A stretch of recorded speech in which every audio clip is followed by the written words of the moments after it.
અકસ્માત બેફામ પર બ્રેકની।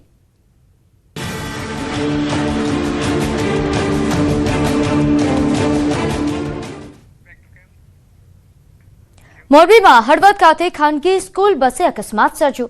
ખાનગી સ્કૂલ બસના અકસ્માતના સીસીટીવી સામે આવ્યા। સ્કૂલ બસને પાછળથી આવતી સ્કૂલ બસે ટક્કર મારી। વિદ્યાર્થીઓને અભ્યાસે લઈને જતા વેળાએ આ અકસ્માત સર્જાયો। ઉદ્ગમ શૈક્ષણિક સંકુલની બસને મહર્ષિ ગુરુકુળની બસે ટક્કર મારી હતી। સ્કૂલ બસમાં સવાર વિદ્યાર્થીઓના જીવ તાળવે ચોંટ્યા।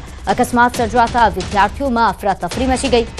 તો હળવદ ખાતે અકસ્માતની ઘટના સામે આવી રહી છે। ઘટનાના સીસીટીવી ફૂટેજ પણ સામે આવ્યા છે, જેમાં એક સ્કૂલ બસને પાછળથી અન્ય એક સ્કૂલ બસ દ્વારા ટક્કર વાગે છે, જેના કારણે વિદ્યાર્થીઓના જીવ તાળવે ચોંટ્યા। અફરાતફરી સર્જાઈ હતી। અકસ્માત સર્જાતા વિદ્યાર્થીઓ ભયમાં મુકાયા હતા। અહીં મળતી માહિતી અનુસાર ઉદ્ગમ શૈક્ષણિક સંકુલની બસને મહર્ષિ ગુરુકુળની બસે ટક્કર મારી હતી। આ સમગ્ર ઘટના સીસીટીવી કેમેરામાં કેદ થઈ, જેના દ્રશ્યો સામે આવ્યા છે। તો વધુ વિગત સાથે મારી સાથે સંવાદદાતા રવિ જોડાઈ ગયા છે। રવિ, અકસ્માતની જે ઘટના સામે આવી છે, શું કોઈ વિદ્યાર્થીને કોઈ ઈજા? કોઈ વિદ્યાર્થીઓને ઈજાઓ તો નથી પહોંચી। ગઈકાલે હળવદ ખાતે સીસીટીવી અકસ્માતના સામે આવ્યા હતા, અને જેમાં મહર્ષિ અને ઉદ્ગમ શૈક્ષણિક સંકુલની બસો ટકરાઈ હતી। જેમાં બસ ટકરાવાને કારણે પાછલો કાચ તૂટી ગયો હતો, પણ વિદ્યાર્થીઓ ગભરાઈને ત્યાં કિકિયારીઓ બોલાવવા માંડ્યા હતા અને અફરાતફરીનો માહોલ સર્જાઈ ગયો હતો। અને ત્યારે બંને સ્કૂલોના સંચાલકોએ ભીનું સંકેલવાના પણ પ્રયત્નો કર્યા હતા। તે દરમિયાન સીસીટીવી વાયરલ થયા હતા। જી, આભાર માહિતી આપવા બદલ। તો રાજકોટમાં રફતારનો કહેર। ગોંડલ ચોકડી નજીક વૃદ્ધાને ટક્કર મારી। અજાણ્યા કાર ચાલકે ટક્કર મારતા વૃદ્ધાનું મોત થયું। ગોંડલ ચોકડીથી હુડકો ચોકડી વચ્ચે આવેલા રામાધાણી હોટલ પાસે વૃદ્ધાને કાર ચાલકે ઉડાડ્યા। વૃદ્ધા રોડ ક્રોસ કરી રહ્યા હતા, તે સમયે કોઈ અજાણ્યા કાર ચાલકે તેમને અડફેટે લીધા તેમનું ઘટના સ્થળે જ મોત થયું। માડી અહીંયા રોડ ક્રોસ કરવા ગયા તો માડીને ઉલાડીને ભૂયા ગયા, એ પણ ઊભો ના રહ્યા। અમારું એવું કહેવાનું થાય છે કે અહીંયા ઓવરબ્રિજ હોવો જોઈએ।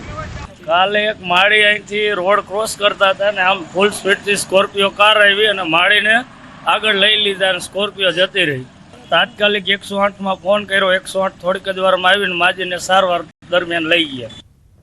રાજકોટ શહેરમાં ફરી એક વખત રફતારનો કહેર સામે આવ્યો છે।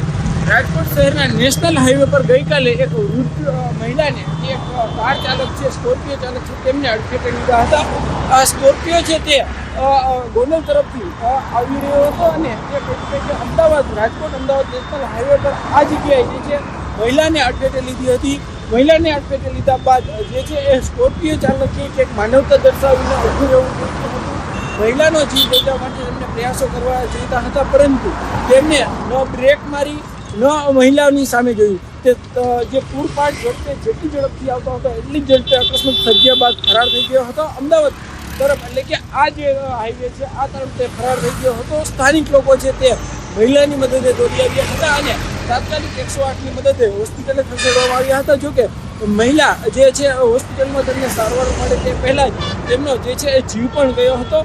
ખાસ કરીને આ જગ્યા છે તે અહીંયા અવારનવાર અકસ્માતો સર્જાતા હોવાનું પણ સ્થાનિક લોકોનું કહેવું છે। અહીંયા જે છે અનેક વખત અકસ્માતમાં લોકોને જે છે જીવ પણ ગુમાવવા પડતા હોય છે, તો કેટલાક સંજોગોમાં જે છે લોકોને નાના મોટી ઈજા પણ પહોંચતી હોય છે। ત્યારે આવા રફતારના જે રાક્ષસો છે તેમની સામે ક્યારે બ્રેક મારવામાં આવશે, તંત્ર છે તે આવા લોકો સામે શું કાર્યવાહી કરશે, તે પણ એક સૌથી મોટો સવાલ ઉઠી રહ્યો છે।